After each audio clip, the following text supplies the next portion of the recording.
It started with a petition written by a civil society group called Anti-Corruption and Research-Based Data Initiative.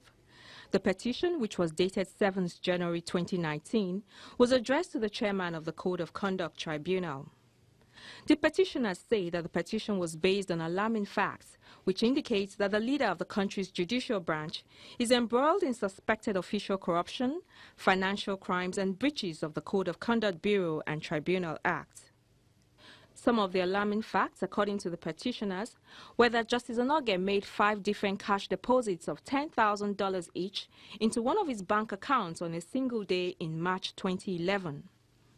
On June 7, 2011, he similarly made another 4 cash deposits of $10,000 each, an exercise which he repeated on June 27 and 28, 2011, when he made another set of 5 separate cash deposits of $10,000 each and another 4 separate cash deposits of $10,000 each.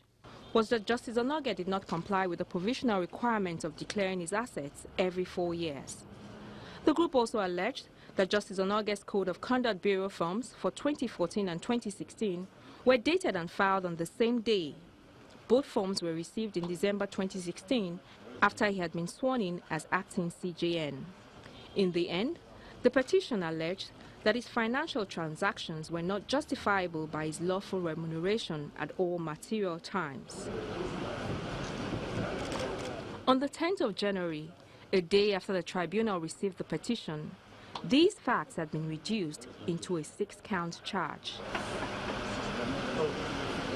And in a move never before seen in the history of Nigeria, the arraignment of the Chief Justice of Nigeria was fixed for Monday, the 14th of January. But Justice Onnoghen did not show up in court for the arraignment. He failed to show up again for the next hearing on January 22nd. 4 days later, on the 26th of January, President Muhammadu Buhari suspended him from office. Despite his absence in court, Justice Onnoghen had a response to the petition.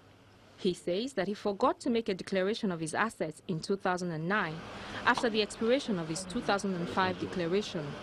He also says that the need to declare his assets anew after his November 2016 appointment as acting CJN made him to realize this mistake.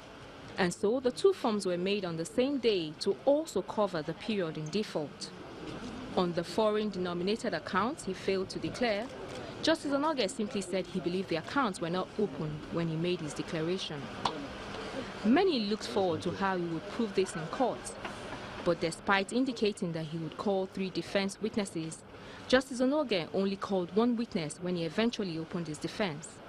A 60-year-old driver, Lawal Busari, who testified as the sole defense witness, had told the tribunal how he drove his bus to the CCB office. His 60-year-old driver, Lawal Busari, who testified as the sole defense witness, had told the tribunal how he drove his bus to the Code of Conduct Bureau office in 2010 to obtain the assets declaration form. The defense said with the testimony, it sought to puncture the prosecution's claim that Justice Onnoghen did not declare his assets from 2005 to 2016. In their submissions before the tribunal, his lawyers said that his response to the petition was not a confessional statement. They quoted Section 3D of the Code of Conduct Bureau Act, which empowers the Bureau to receive complaints about non-compliance and refers same to the tribunal. The section also has a proviso that where the person concerned makes a written admission of breach or non-compliance, no reference shall be made to the tribunal. They also cited a judgment of the Court of Appeal Lagos, which held in the trial of another judge, Justice Nganjuwa, that a disciplinary decision of the NJC was the condition precedent for moving against a judicial officer. Justice Onnoghen's lawyers concluded that the tribunal lacked the jurisdiction to proceed with the matter. Today's judgment convicting Justice Onnoghen is clearly not the end of the matter.